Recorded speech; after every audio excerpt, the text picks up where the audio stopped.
It wasn't like that when we first got to the neighborhood. When we first got to the neighborhood, the hottest beef on the block were two businesses that were at war with each other.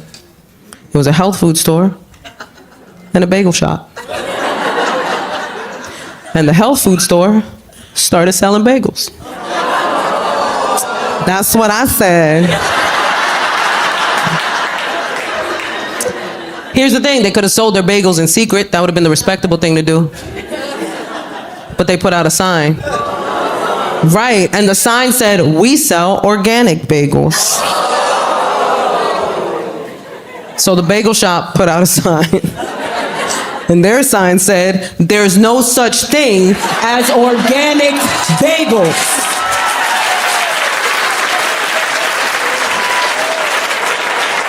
I saw that, I was like, the block is hot! It's hot in these streets. My favorite thing is like, people still, no matter how crazy it is in New York, people still want to come to New York. They still want to come. People dream of coming to New York. They always tell me it's my dream of going to New York City. And we know why. New Yorkers, we know why. You want something crazy to happen. You want to see something wild. You want your weird New York story. I always tell them, come. It'll happen. We aim to please. The homeless will always provide. I'm sorry, the unhoused. Cupcake? Cupcake? I don't know. I realized that that's our PC term now, is unhoused. And look, I was an English major in college. I'm down to play with language. Let's do this. But we can talk about unhoused, can't we? It's goofy. I'll tell you why. Number one, that's the same word. You can't convince me otherwise. I have a thesaurus. You ain't gonna lie to me. And two, it sounds worse. Right? Homelessness sounds like a situation that could not have been prevented. Unhoused sounds like somebody just rolled up on them and was like, "I'll be taking this. And no more house for you." The second I heard it, I was like, what an elitist, privileged way of describing a situation, right? Right, you can hear it right away. Did you hear about Janice? She was recently unhoused. That's the kind of word that is only used to make the speaker of said word feel better about acknowledging a situation they know nothing about. It just makes them uncomfortable to acknowledge it, so they created a word as a buffer, but there's no progress in that word. There is no help in that word. And if you've ever lived in that situation, then there are a bunch of words you would have used instead of that word. Like, I was shocked. I was like, nobody thought of nomad? That's my first choice. Can you imagine you roll up on a homeless person? "What up, my nomadic brother?" Way to stay off the grid, man. I, too, am anti-establishment. Some of the words, honestly, some of the changes, I'm okay with. You know what I mean? Some of the changes I think are pretty brilliant. I know a lot of people are upset with all the PC language, but I find it kind of entertaining. Like, did you know on social media now, they're calling smoking weed gardening? I love it. Oh, it makes me sound so much more productive. I've been gardening all day. Gardening helps me deal with people.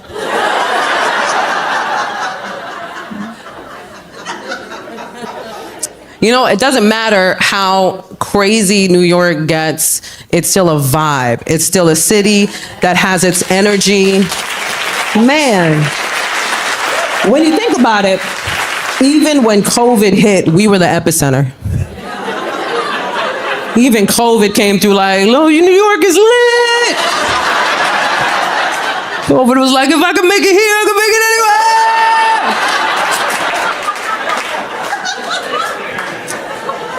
anywhere. Lived its best life. I remember when they released us,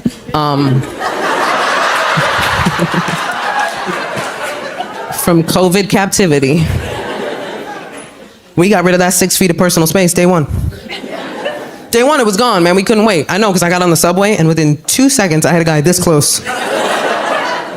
Right in my face like that. I was like, "Sir, we're the only two people on this train."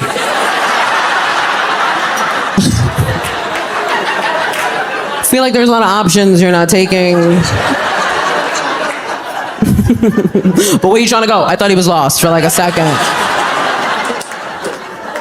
Maybe he thought I was the map. COVID was like a universal trauma that we all shared. What a crazy time. Everybody's life changed. Things changed for people. I became a mom during the pandemic. I had a baby, which is wild. Thank you, most of you. You know what? I realize I get a different response depending on like lifestyle-wise and generationally, like who's in the crowd. Like if it's older people or people with kids, they'll be like, woohoo, you made a person. But like young single people, y'all be like,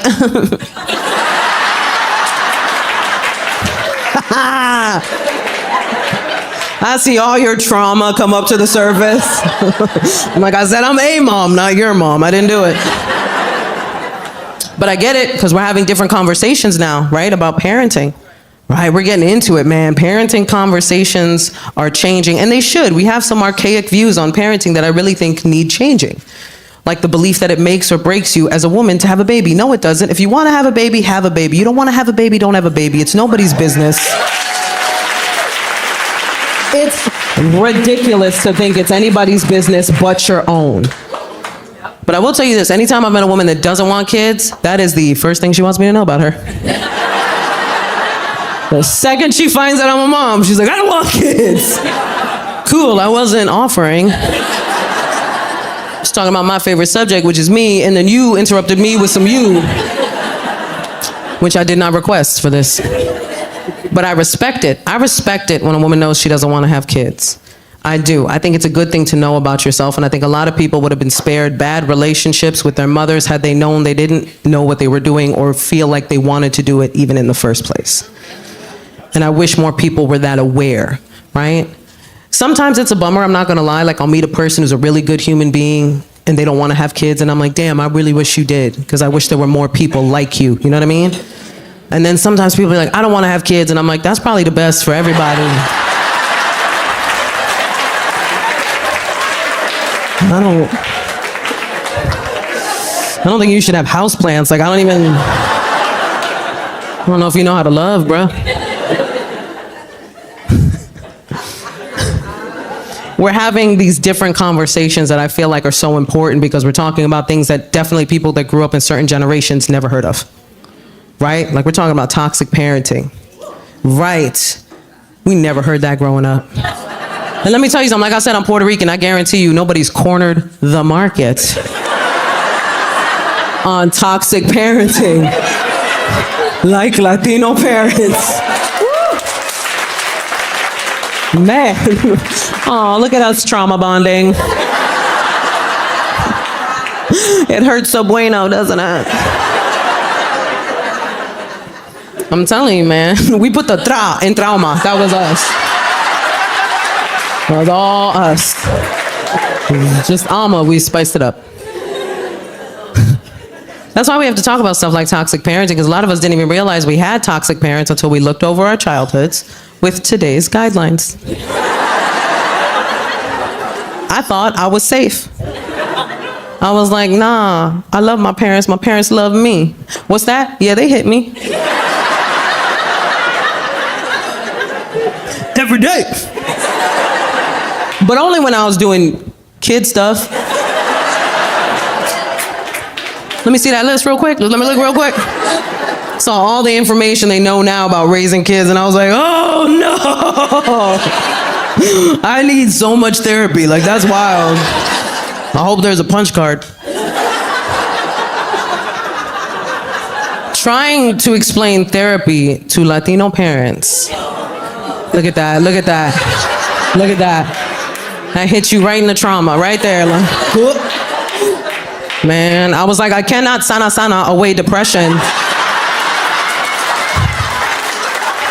Not how that works. If you don't know what sana is, allow me to explain.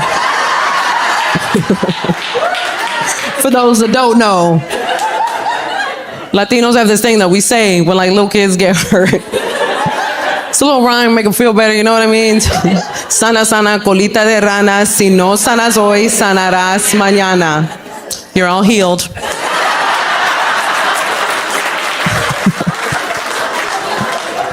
I didn't even know I was pregnant. We should have probably started there. I mean, I knew before the delivery date. I didn't show up at the hospital like, my tummy hurts.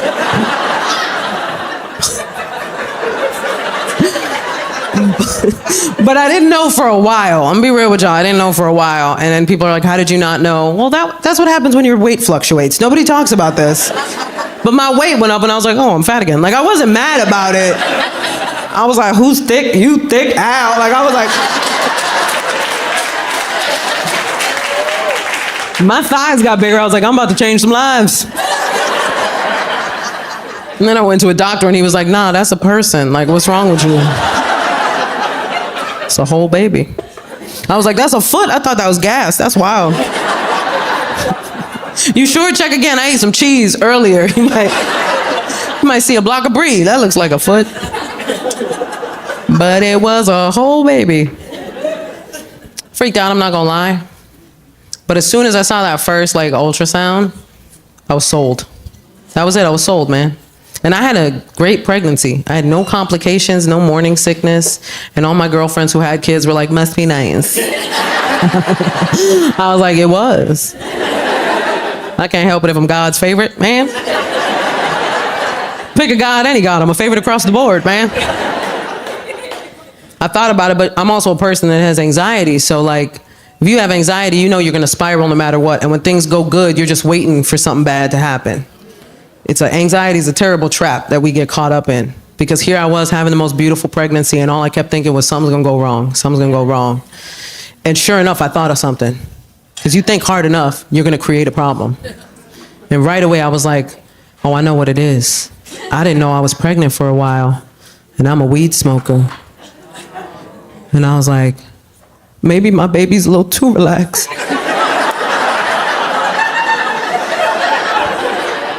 I panicked, immediately went to the doctor. And I was so afraid. I was so afraid to tell the doctor. I thought I was gonna get arrested. I was like, I'm about to orange is the new black this whole pregnancy.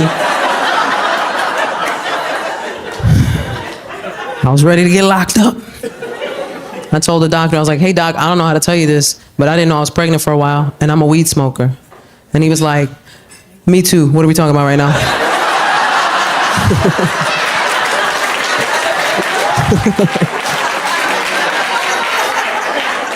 He's like, you got a plug? Sir. We ran a bunch of tests, everything was fine. Thankfully, everything was fine. Yeah, everything fine. But that never stops the spiral. The spiral was gonna happen whether or not everything was fine. Because I was spiraling, and when you spiral, there is no rationale in it. You know, you have no ability to stop yourself from going to the craziest lengths when you spiral. And I was like, oh my God, I was going crazy. I was like, I'm gonna go to push, and the room's gonna fill with smoke.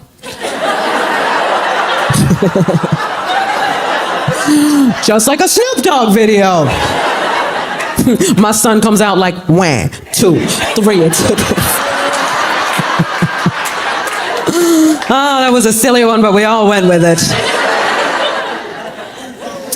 Everything was fine. I'll tell you something, man. Giving birth during the pandemic was wild. It was wild, man. They ushered us all into this, all the pregnant women into this one room. We didn't all arrive at the same time. But they ushered us all into this one room and then separated us by curtains. And it's my first kid, so I was like, this seems legit. I'm sure those are special pandemic curtains.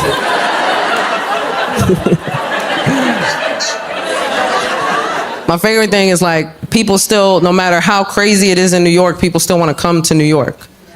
They still want to come. People dream of coming to New York. They always tell me it's my dream of going to New York City. And we know why. New Yorkers, we know why. You want something crazy to happen.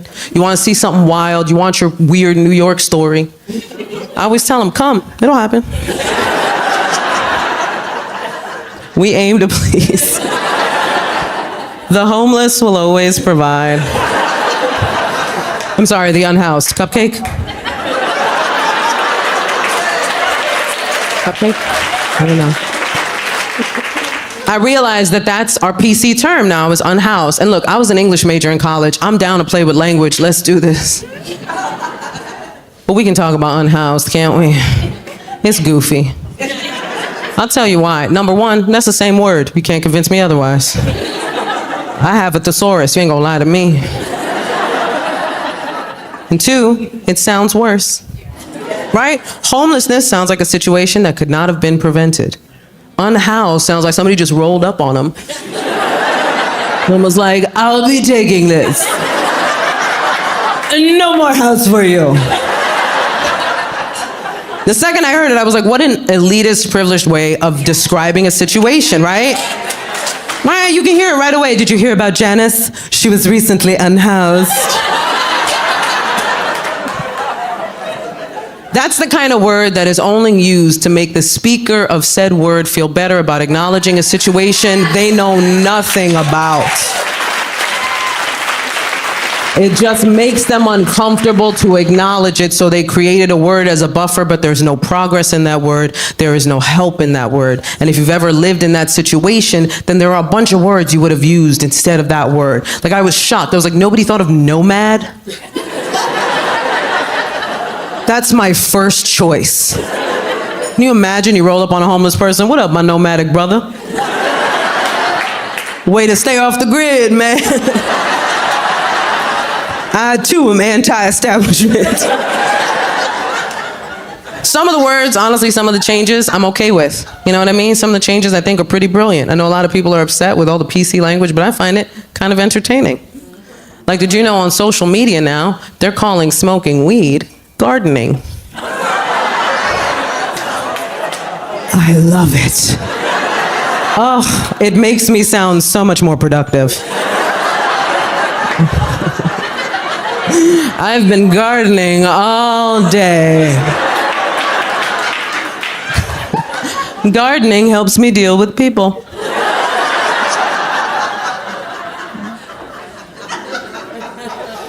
You know, it doesn't matter how crazy New York gets, it's still a vibe. It's still a city that has its energy. Man, when you think about it, even when COVID hit, we were the epicenter. Even COVID came through like, New York is lit. COVID was like, if I can make it here, I can make it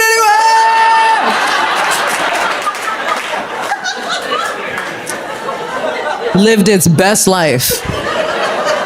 I remember when they released us,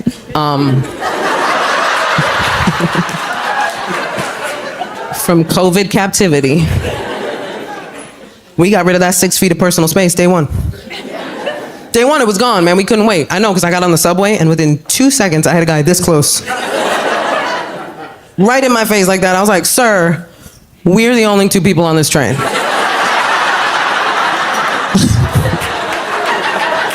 I feel like there's a lot of options you're not taking.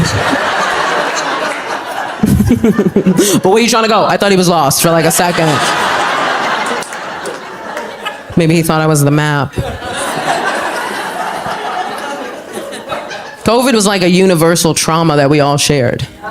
What a crazy time. Everybody's life changed. Things changed for people. I became a mom during the pandemic. I had a baby, which is wild. Thank you, most of you. You know what? I realize I get a different response depending on like lifestyle-wise and generationally, like who's in the crowd. Like if it's older people or people with kids, they'll be like, woohoo, you made a person. But like young single people, y'all be like,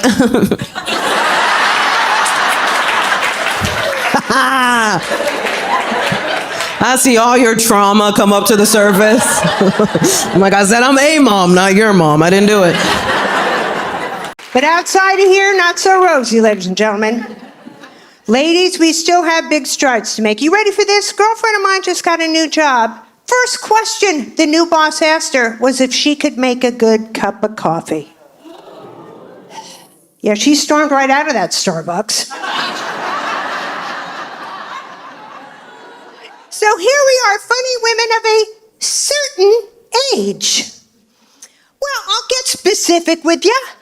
What the hell? A couple months ago, I turned 63.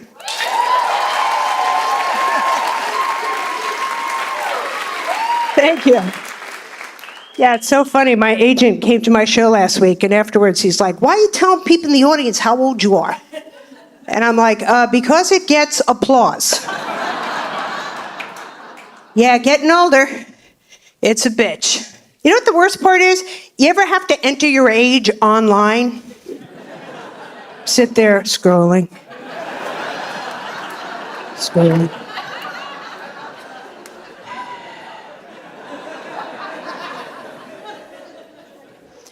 But now that I told you how old I am, let's see how old you all are. Do you have an old-timey first name like me, Carol? Are you named Kathy, Susan, Linda, Mindy? These are all names that tell the world you're not 30 anymore. There's no babies being named Carol. No. And here's what's wild, okay? I go to Starbucks every day.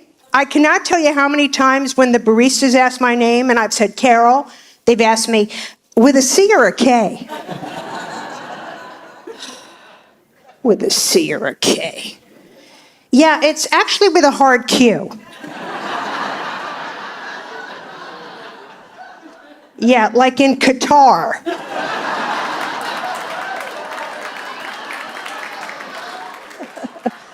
Another old-timey first name of the guys of my generation is Richard. Yes, Richard, popular name. And of course, we all know the nickname for Richard would be Dick. Dick! Yeah, can't go around calling people Dick now. Are you kidding? Especially in the workplace. 2 seconds, you have HR up your butt. Yeah, Ms. Leifer, we received a complaint. Apparently you called Richard in accounting a dick. I didn't call him a dick. I called him Dick. Well, I'm sorry, but your argument is pretty half-cocked. Sorry if you feel like I'm giving you the shaft. Ball's in your court. Plastic surgery? Haven't had any. Nope, I'm for real. Well, mostly because I'm afraid. I mean, so many of these procedures are so whack, aren't they? Oh my God, have you heard about this one? I'm not even making this one up, okay? Where they take the fat from a woman's buttocks and inject it into the lips. Brings a whole new meaning to the phrase, kiss my ass. Yeah, what can I say? I'm old. I thought WikiLeaks was a new type of pad.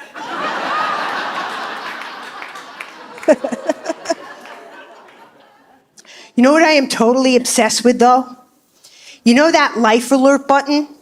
Yeah, I know I'm a little young for it, but it's amazing. Like, you just push it, and they're there like 2 seconds later. I have a feeling, though, I might get a little devious with it, though. You know, I'd be like, help, I've fallen, and I'd love a turkey sandwich.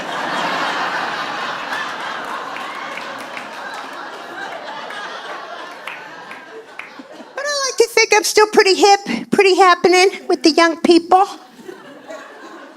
Well, I work with a lot of young writers, you know, and like last week, I went to lunch with this guy who's like 23, and this great song came over the PA in the restaurant. And I said to him, I wish I could find out what the song is. I really like it. And he said to me, why don't you Shazam it? And I actually went, Shazam.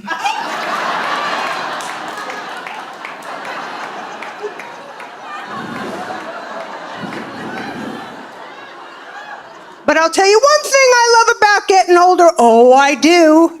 Senior discounts. Oh, yeah. You like a bargain like me, right? Yeah, but I'll be very honest with you guys. A big reason why I'm here tonight is because I got a Groupon to perform.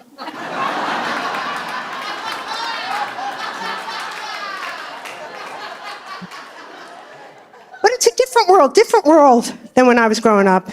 See it everywhere. Like, take, for instance, tattoos. Okay? When I was growing up, tattoos were like for sketchy people. You know, like unsavory sailors. Inmates from cell block B. Yeah, now my Aunt Ruth in Boca has a tattoo. Look, it's my brisket.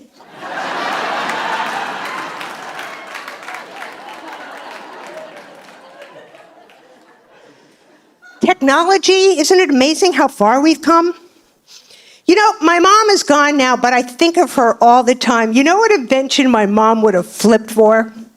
The navigation system in the car. Oh, are you kidding? Another woman talking to her the entire time she's in the car? Are you kidding? This is a Jewish woman's dream. And you know how you can program the accent? You know, she'd set it to like Cedarhurst, Long Island.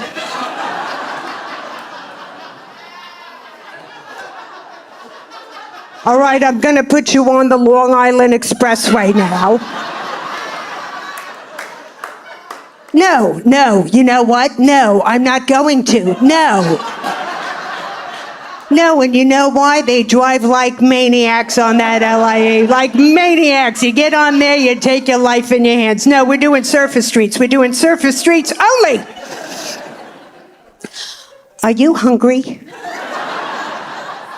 Tatala, I only had an English muffin for breakfast. And they're not very filling. And oh my God, Oigevald, look out, make a left, make a left.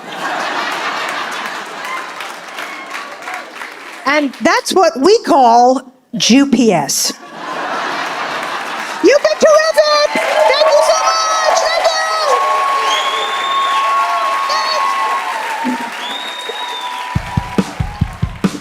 Everybody thinks when you're a road comic, it's this glamorous life. You see this?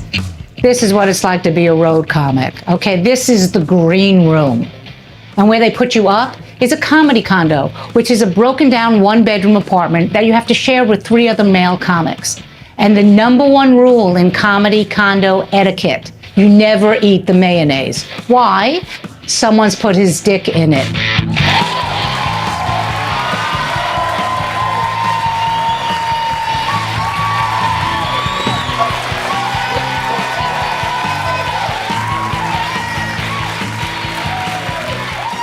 Thank you so much. Holy shit, we're doing another one.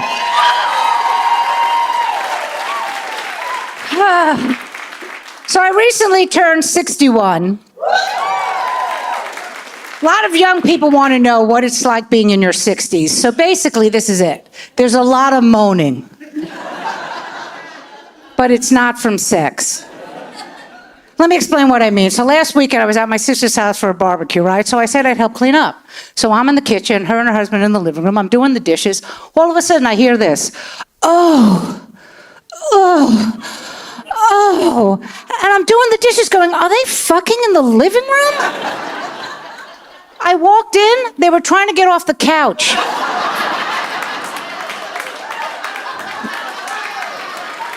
Look. I am proud about my age, okay? I'm so proud about my age. And when I was in Los Angeles promoting the first special, I would talk about being in my 60s, and the young LA women, they were so adorable, like, oh my God, Carol, you're so brave talking about your age.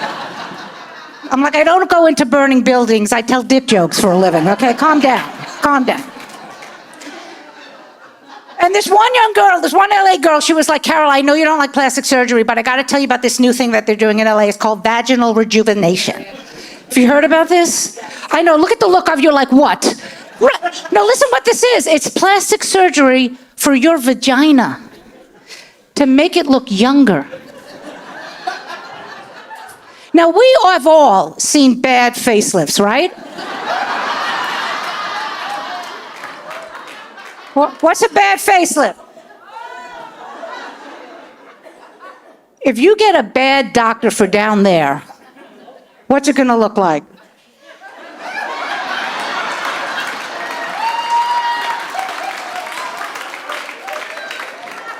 That's not pretty, is what I'm saying. It's just not pretty. But I understand why some women would want to do that, you know, especially if you're a mom, because we do have a lot of moms here tonight, right? Right? Childbirth fucks up your shit. Do you know what I'm saying? It fucks everything. First of all, you know, young women, like, when they hear about childbirth, they think it's beautiful and magical. And angels are singing. And unicorns are dead. You shit yourself, okay? Just so you... A giant head comes out of a space this small. I don't remember much about my childbirth, but I do remember looking down and seeing the doctor sewing up my lower region. And me turning to my husband and going, might as well, you're never getting in again. And my son was born 2 weeks late. Okay, typical man, he wanted to stay inside as long as he possibly could.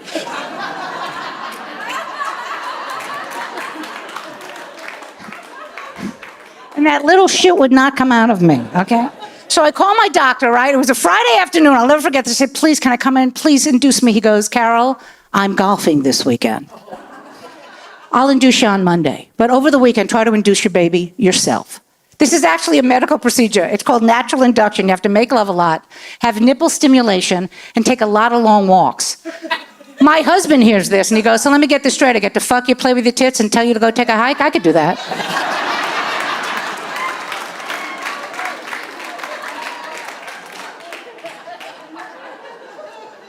I still can't, I mean, I know that I'm 61. I still can't believe that I have an adult son. I have a 27-year-old son. And I'm very close with my son. Are you close with the kids? Yeah, I'm very close. I'm very close to my son. He tells me everything. Everything. Everything. And it's my fault, because I was pregnant. I took him with me. I was on the road as a baby. I took him with me, you know? He's been around comedy his whole life, you understand? So he tells me stuff. When he was 12, I was driving him to school one day, and we're at a stoplight, and here's what I hear my 12-year-old son say to me. Mommy, don't tell Daddy, but I haven't masturbated yet. Okay. I mean, what do you do? What do you do? He's trying to communicate. So I was trying to think, okay, I have to say the right thing. So very slow, very calmly, I said, honey, whenever you're ready, you go and do it. And then I gunned the car. I made it to school in 2 minutes. I'm like, get out of the car! So when he was 14, 2 years later, right? We're back here in New York City. He's in the shower. It's his first day of high school. I'm making breakfast for him. From the shower, I hear, Mom, there's a cut on my penis.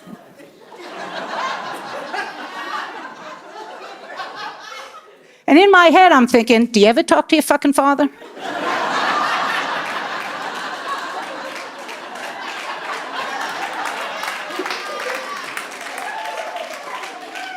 So I say to my husband, who's sound asleep, I get right in his face and go, wake up, your son has a cut on his dick. He literally pops out of bed, he runs into the bathroom, he runs right back out and he goes, you didn't use enough lotion, I'm going back to bed. Yeah, and that's how I found out, because the next day, all of my lotion went missing. And when he was 18, right, he was dating a young lady, and they were in love, so they decided they wanted to lose their virginity to each other. So who does he come to? All I said was, listen, honey, just make sure you use birth control, right? Good mom, right? So he says, what happens if my girlfriend says she's on the pill, Mom? I said, that could be Prozac. Do not trust that little bitch.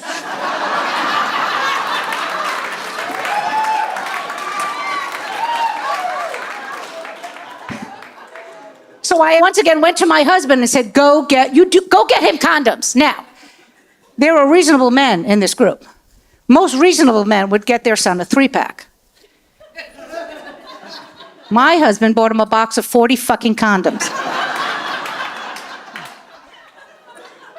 He went to Costco. Well, Kirkland makes an amazing condom.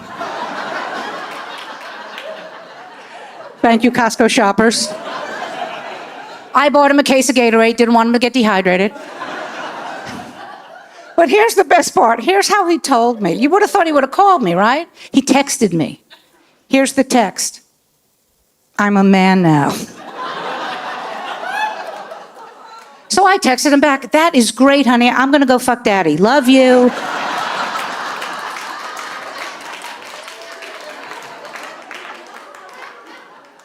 And he's 27, so he's a millennial. And they're like the people who have millennials, are they still living with you? Oh, they're the worst, man. They leave, they come back, they leave, they come back. I moved, he found me. You know what I mean? So he did move out. The first time he ever moved out, he was 20 years old. He was out for 2 years. It was really good. And then he moved back. He was having roommate problems. And I remember saying to him, well, why'd you move out? You know, we live in New York City. It's very expensive. And he goes, Mom, I was starting a date. I was worried if I brought home a girl, you'd walk in on us. Like, that's horrible. I would never do something like that. But then he moved back home. He brought home a girl, and I had to because he challenged me.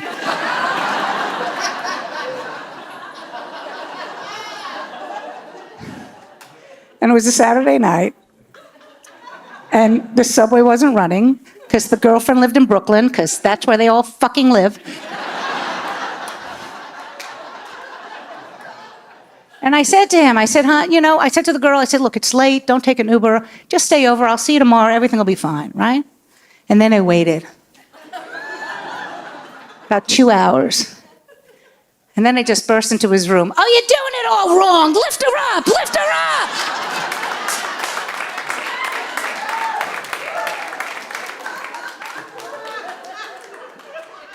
And then he moved to Los Angeles.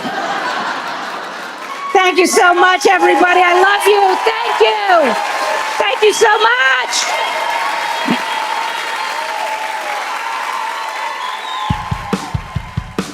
America's Got Talent was life-changing for me. I had a joke in my act that back at the time where I used the F-bomb. Just before I went on stage, the producer, he said to me, Julia, are you going to say it? And I was like, no, man, I'm not. He goes, they'll love it. So I'm filming this thing. It's like 13 million people watching. And I looked at the audience and I just went, fuck that. The audience just went berserk. But I saw Simon laughing, and that was even better.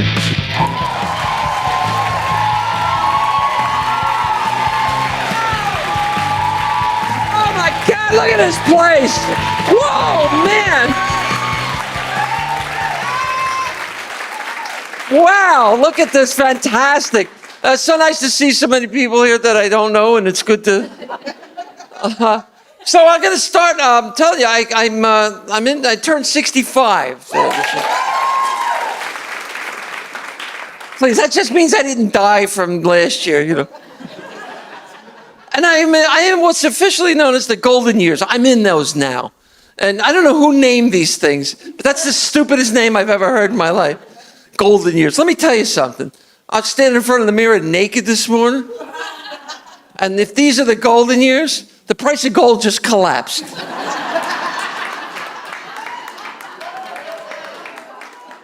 Everything's going on me. My eyes are going, my hearing's going. All right, you do the same thing? You know what I found this morning in my microwave? I found a jar of mayonnaise. I have no idea how it got there. I live alone, so I know I put it there. The cat's not capable of lifting such a great weight.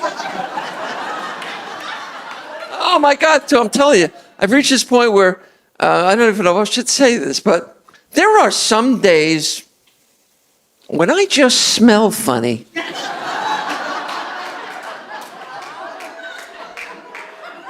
For no apparent reason.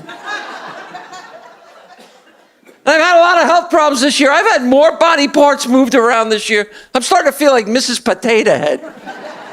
Oh my God, 2 years ago, I had both hips replaced. I had a pacemaker put in. About a month and a half ago, I had my spine rebuilt. I know. That's why I'm telling you this. And last Christmas, I had quadruple bypass surgery. I know.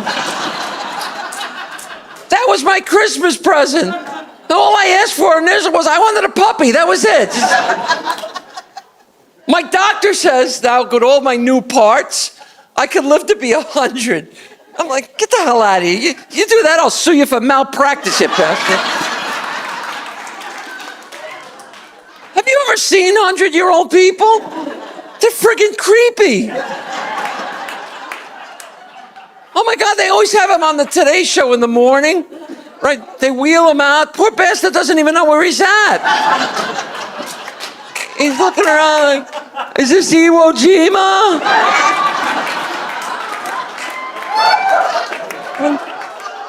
Right. And then they put the little cone hat on his head. Right. They pull the chin strap down, it snaps back up, and you look like that. And then they wheel the cake out, it's got 100 candles on it. Like, are you kidding? He's on oxygen, get that away from him.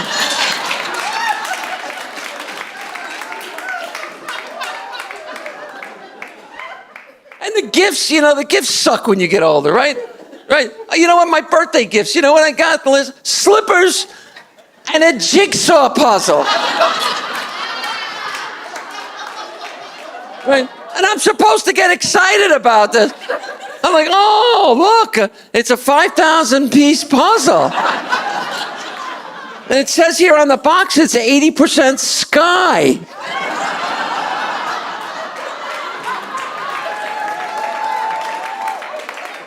That's going to keep me busy on those cold winter nights. Glad I got these shitty slippers to keep my feet warm. I want good gifts like I used to get. I want like a bike, or a TV, or a vibrator. I want a life-size chocolate George Clooney, right? That I could start eating in the middle. Right, but I can't even have chocolate anymore because it constipates me. That's a big deal in old people land, constipation, right? It's such a big deal, we made it into an occasion. We call it occasional constipation.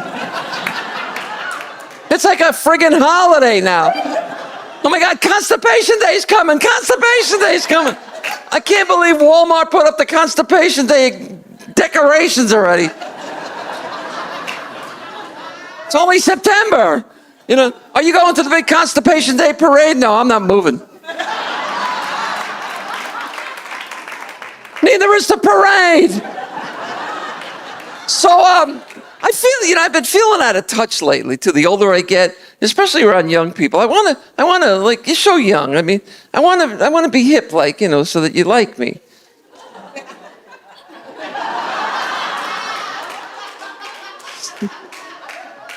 No, but I do. And it's, especially with the music, I can't keep up with the music. Like, I just found out Ariana Grande is not a drink from Starbucks.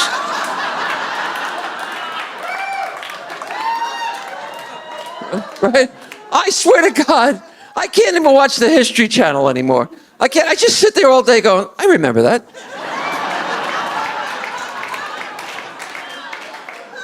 I remember that too. Wait a minute, is that me running through the mud at Woodstock naked?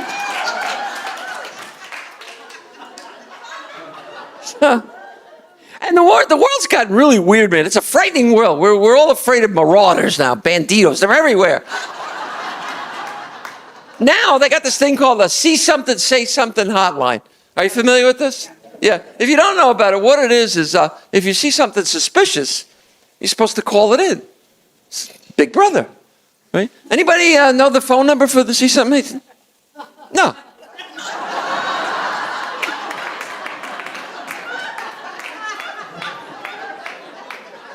Anybody ever see something? But they spent all this money to train all these highly trained professionals to operate the See Something, Say Something hotline. They'd be like, see something, say something hotline, see something?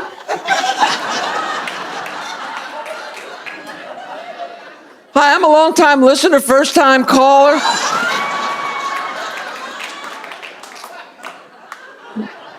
See something, say something, hotline, you see something?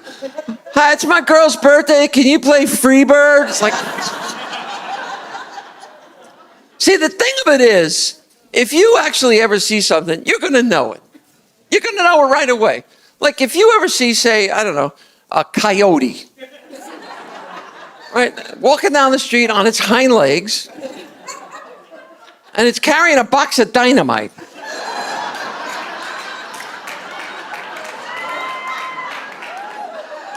A side of the box just says Acme Dynamite Company. You've seen something, So, you guys are fun, man. So you should know this. If you didn't know this about me, I'll tell you right now. I'm transgendered. Where are my trans folks? Let me hear you. Really? Really? Boy, I'm usually the only one. It's tough being trans in this country. It really is. Like, I always thought it would be so much easier if I were just gay. Seriously, gays, I could do a gay standing on my head, right? Which would make me very popular in the gay community. But it's hard if you could be gay and you could stay in the closet your whole life. Nobody ever has to know. Not if you're trans. You got to come out to everybody. Everybody. You show up at work one day in heels and a skirt, people are going to notice. Does Bob look a little different to you today? What is it, Bob? New haircut? I don't know. Oh man, and I had to come out to my family. I was married when I came out. Boy, should have been there for that conversation. I took my ex out for a nice dinner. We sat her down. I said, "Honey, we have to talk." She's looking at me. She goes, "Is it another woman?"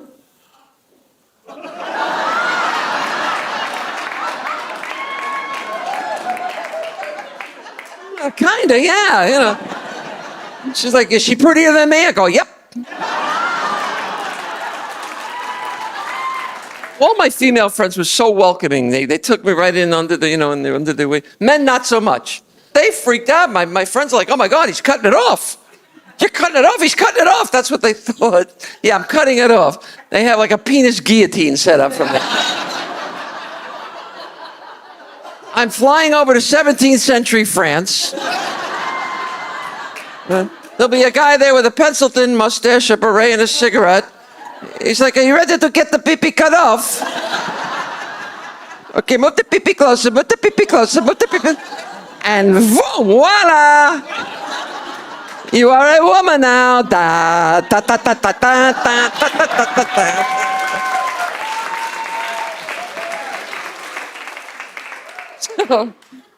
So, surprise, surprise, I don't date much because I confuse people. Like straight men don't want to date me because they think I'm a guy, and that would make them gay. Lesbians don't want to date me because they think I'm a guy, and that would make them straight. I'm like, and you say I have issues. Come on.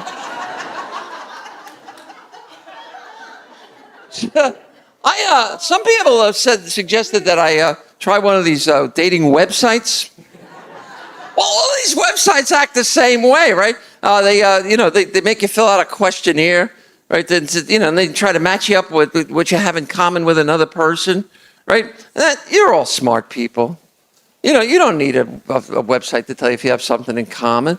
So I say, match people up by what's wrong with them. Right? It's a much more efficient way to do it. Like, I'll give you an example. You match up, say, the anorexics, match them up with the compulsive eaters. I mean, think about it. It's like, you going to eat that? No, here, you can have it.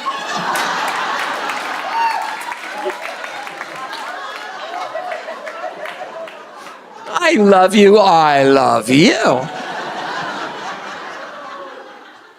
Or you match up the guys with erectile dysfunction, match them up with the vaginal dryness women.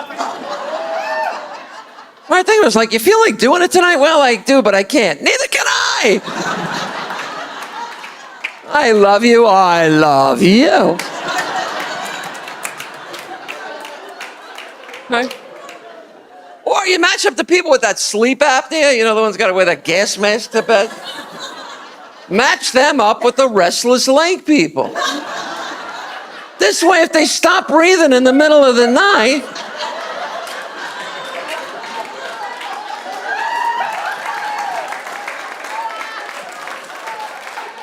you got it covered, right? You'll be laying in bed and be like, "Oh my God, wake up! Wake up!"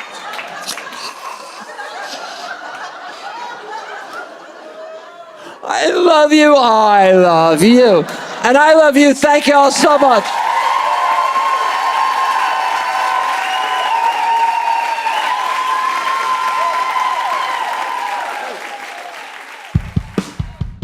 I've always been tough, and you have to be tough to be this age and still work in the clubs. I don't want to have to try to convince people to like me. I know who I am. There's a young generation that is not tough. I could take the whole generation out with a jar of peanuts.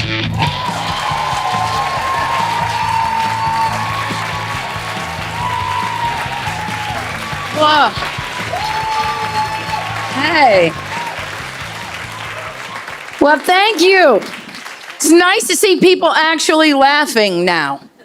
It's a hard time in this country. People are always saying, like, why do you think comics are having such a hard time? And you want to know why I think we are? Too many generations are alive at the same time. That's why. I'm not supposed to have to entertain all of you. Right? I'm supposed to pick a demographic and stay in my lane. But you guys want to come. There's so many. You got the greatest generations alive, baby boomer generations alive, Gen X, that's me, Gen Y, millennials, zennial. Get the hell out of here. It's ridiculous. I'm not supposed to go do a show and you show up with your kids. Look around. Some of you are here with your children. I don't even know my mother's first name. It's not fair. And listen, my sweet young millennials, I know you're a little sensitive and I don't want to pick on you. I'm not picking on you. You have something that our generation will never have again, hope. They told you could be anything you wanted. That was completely different than our house. My brother told my father, I want to be an astronaut. He goes, you're too friggin' stupid. That's not mean, that's career advice, okay? And now stupid is a bad word. That's what my son's 11, he came home and he said, Mommy, the teacher told me stupid is a bad word. I said, tell your teacher Mommy's got to leave a lot of other words out. Stupid is staying in. Okay? Besides, I'd have nothing to call his father. That's my husband, I love him. You would love him too. I'll talk about him a little bit later. I married the hot kid from the slow class. All right, so, hey. I know who I am. I take care of me. I don't need him to do anything for me. Have sex with me and guard the perimeter. Know your role, all right? That's it. What do I need him for? Yeah, you want to talk about equal opportunity, that's when we talk about it. Now, I love the young generations. You do your marches, you do everything. You know, you go, oh, women, we support women. Of course I support women. How do you think that all these new young comics got here? All these broads that you've seen march out on stage, okay? That's how they got here. Just because I don't know how to knit a vagina hat doesn't mean I wasn't supporting women. Okay? Some of you say you support women and you're lying. You're lying. And you go, how do you know? Tammy, I'll tell you how, because I'm not just a comic, I'm a behavioral scientist. I watch people and then I talk about them at night. You lie and pretend you're supporting women, and I know you're lying because you'll take a little picture, even tonight with your friends. Little selfies of yourselves, post it up on social media. And you only fix you. You leave your friend hanging. Oh my God, you look great. Did Shrek enjoy the comedy show? People can't handle it when you tell them the truth. I feel like Jack Nicholson half the time. You can't handle the truth. That's a problem. The problem nowadays is that life is tough. Stuff happens. My generation is getting old. I now go to the bathroom at the time I used to go out to nightclubs. Okay? I can't find the piece of paper I wrote all my passwords down.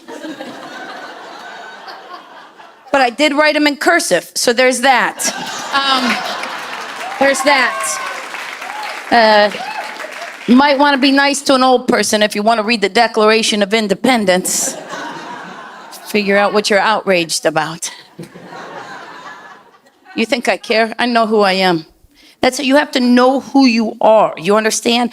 I know because in my house, I grew up, I'm 100% Sicilian. They didn't let you pretend. Thank you, the 4 of you that I'm probably related to. And I love my people, but Italian people are the worst because there's always one old Italian lady who is miserable. You could tell her, I solved cancer, I cured cancer. Meh.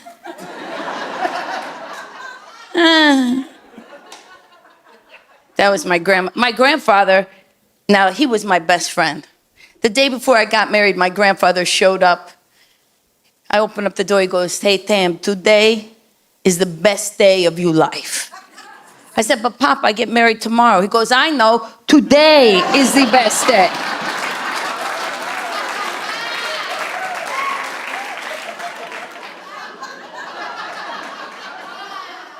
Listen, for me, it worked out. My cousin, not so much. She's living with me, right? Because her husband was taking pictures of his penis and sending them to random broads. Not random broads. I mean, they were specific. That'd be funny if he was just like airdropping them. See, there's the difference in generations. When I say airdrop, the young people, you know exactly what I'm talking about. The old people are picturing 8x10 glossies of a penis with a little parachute tied on it, being tossed out of a World War II bomber. Like sexual propaganda or something. That's everybody sexualized now. Don't worry about those penis pictures. I'm sure there's an Amish dude right now tracing it on a piece of parchment. He's got the candle behind him to get the proper glow. He's got his quill dipping it in the inkwell. Then he's got to roll it up like a scroll and trot it to his girl's house. He knocks on the door. Hearest thou go with Rebecca? Rebecca unrolls it and she can't churn butter correctly for a week. Don't worry, they're not here and they're not going to be watching either. So get over it. Get over it. I'm tired. Just tired all the time. That's where the one thing, the youth, you have energy to have sex and all your fun little things you do, like your threesomes, whatever. I'm not judging you. I'm just telling you, if there was another woman in bed with my husband and I'd be like, you got this covered? Because I got stuff to do. All right? I'm busy.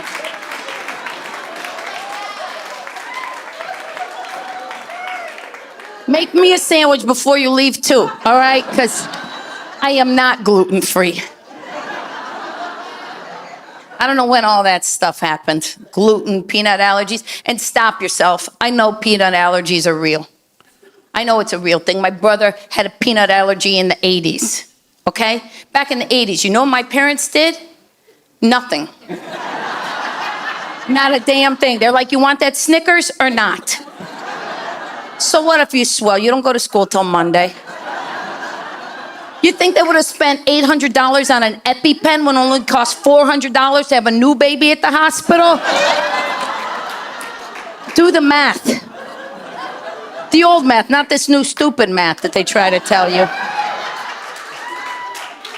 I can't take it anymore. And I'm telling you, sometimes I feel sorry for my husband because I'm always on edge. But the fact of the matter is, we don't argue over much anymore, okay? Want to know what we argue about? A lot of people have talked about this. We argue over the GPS. He will listen to that GPS as if it was Moses coming down off the mountain. If it said turn left into the ocean, he would turn left into the ocean. Hey, maybe it's a shortcut. We're submerged right now. He's like, you're just jealous. You're jealous that I listen to her. I am jealous. I'm jealous she's somewhere else and I'm in the fucking car with him. That's what I am jealous of. That's what I'm jealous of. I want that broad's life. I'll tell you, here's the other thing we argue about. He snores and he doesn't believe me. If somebody who shares a pillow with you tells you that you snore, believe them. Why would I make that up? Now it's a game. Now I gotta prove to him. Now I'm a documentarian. I gotta film him, right? Like I'm looking for a Yeti in the Andes. This is ridiculous. Why would I make that up? I'm in the business of words. I'd make up something way more fantastical. Be like, you know what you do while you sleep? It's the weirdest thing. You juggle. Yeah, I know. I know. I heard this noise. Boom, boom, boom. I opened my eyes. Pillows hitting the ceiling. In a rhythmic formation. It's ridiculous. Listen, I love him. I'm not going anywhere. And that fact was tested a couple years ago. He got sick. Really sick. He's okay now. But at the time when he got sick, we Googled it on WebMD and we thought for sure he was dying. Right? And he said to me, he goes, if something happens to me, I want you to know you can get married again. I was like, oh my, I didn't even want to get married this time.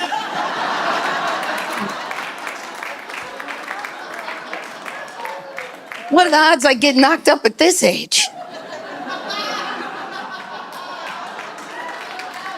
So I said, what do you mean? Like, he's testing me. You realize that, right? When he tells me I can get married again, he's testing me to see if I'm loyal. Of course I'm loyal. I'm a 3 a.m. friend. I will show up at 3 o'clock in the morning with a shovel and bail money, no questions asked, okay? That's who I am. But he's testing, well, I get so mad he's testing me because what am I supposed to say to you can get married again? Huh? Oh, can I have Frank's number in case you're in a coma?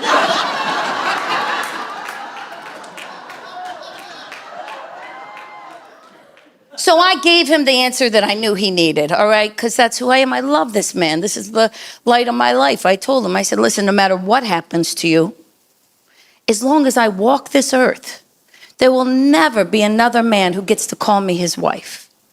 And you could tell he was relieved. I said, but I will bang a lot of people. I'm Terry Pescatelli. Good night. God bless. Thank you so much.